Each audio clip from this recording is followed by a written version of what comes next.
Hey guys, today I want to show you how to replace your Rainbird with this big old Maxi-Paw. This thing's huge. Rainbird 5000 with your Maxi-Paw.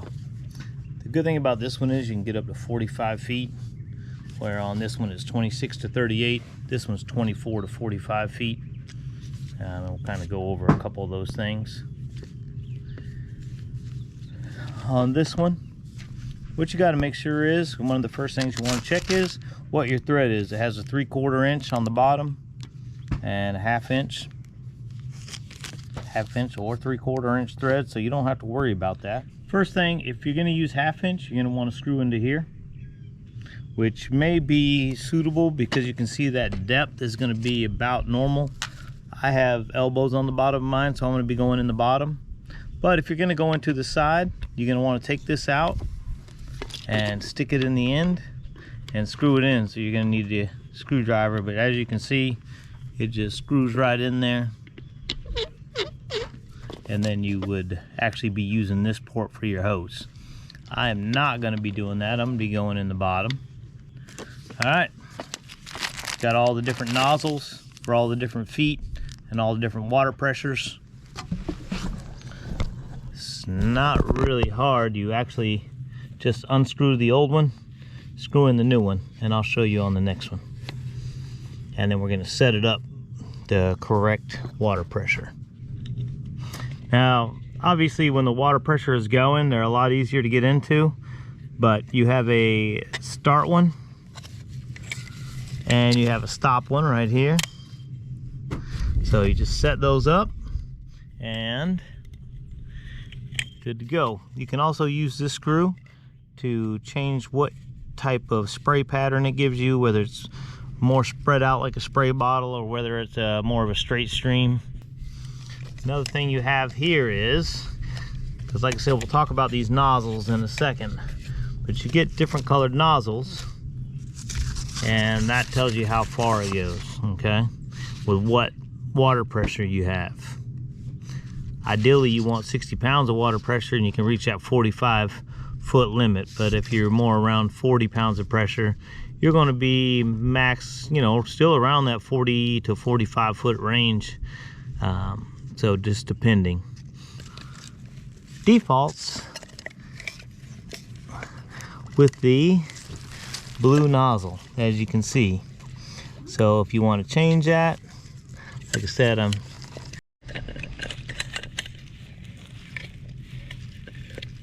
all right, to change that, see if I can get you a little better look here.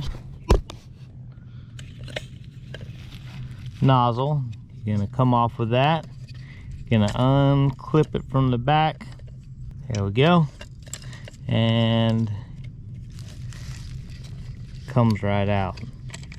If you want it to go 360, you're gonna have to move the trip pin up.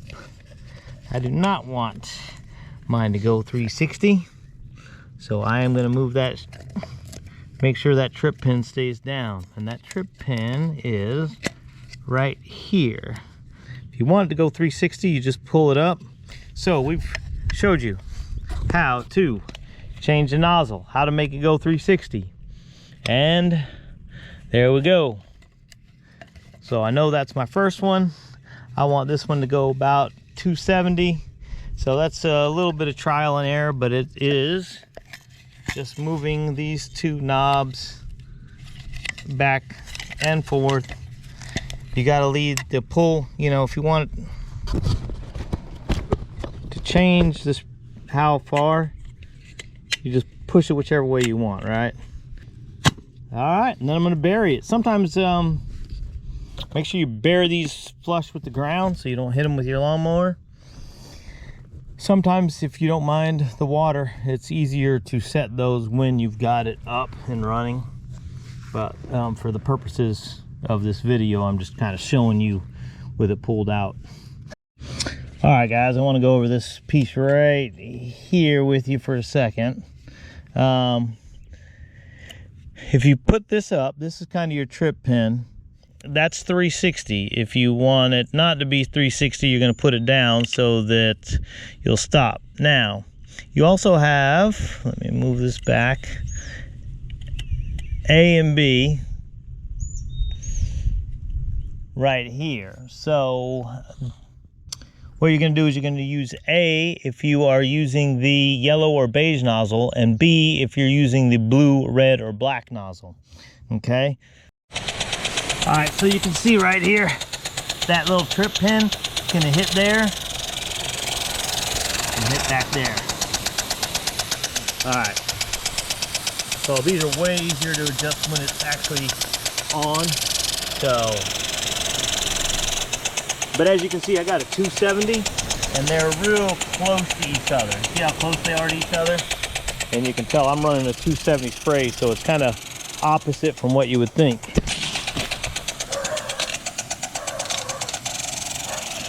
Whoa. Ah! All right. All right. Yeah, this one is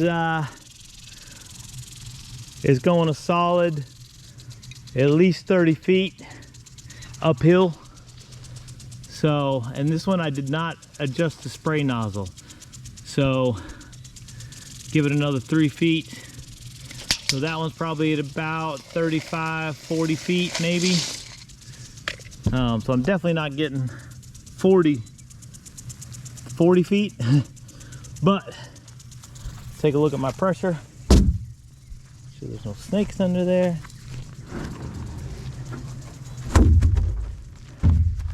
Says I'm running right around 50. So I should be getting a little bit farther, but I'm sure those are ideal conditions. So are you going to get farther in your Rainbird? Yes, this is probably about twice the distance of my Rainbird 5000. So if you are looking to upgrade your distance, I can 100% tell you this is definitely will upgrade your distance. Is it going to give you a full 45 feet? Maybe not, but there you go. All right guys, I went ahead and unscrewed that screw, and now it's coming all the way out to here. So like I said, it's close to 40 feet. I mean, it's going uphill. So I mean, you're getting that distance, but you may not be getting a lot of water up here. But it is going pretty far. Like I said, it's just like a spray bottle. That screw that I showed you, the less you have it in there, it's gonna shoot like a straight stream. If you put it in a little bit, it gives you a better spray pattern. So there you go. Easy setup, as you can see. Like I said, when it's operating, moving those position indicators is so much easier. I'll even, like I said, just remember make sure you're pulling it the direction you want to go. So if I pull this way, it's going to stop the spin. See how it hits? Then if I was to pull this other one this way, you can see how my spray pattern is way less. So if I want to move this back open, I've got to push it this way. And then you can see that one goes that way. I want to move this one. I'm going to pull that far one and get it.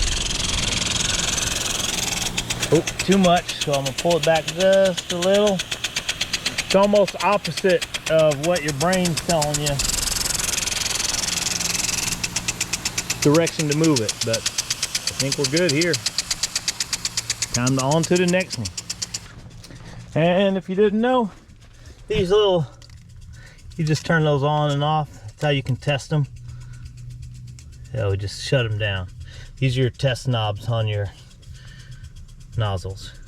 Hey guys, don't forget to wipe off your lens.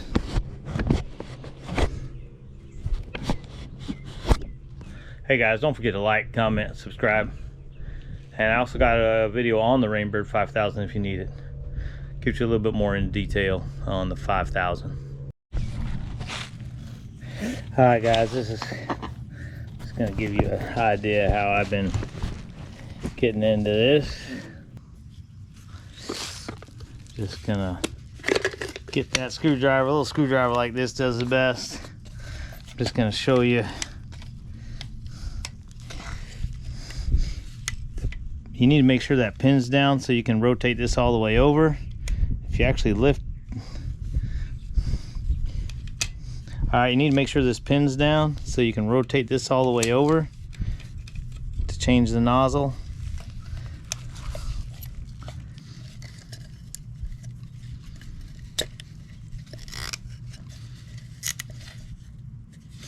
Alright guys, to get this off, just gonna push up right here and turn, and it pops right off. Then we'll put our new one on there. This is that adjusting pin I was talking about. The farther you screw that thing in, the less distance you're gonna get. You're gonna get a bigger spray pattern, but the more you screw it in, the less distance you're gonna get. So I'm gonna leave mine out and try to get the max distance out of it. All right, and to put that new one in, we're just gonna put it in here and turn up.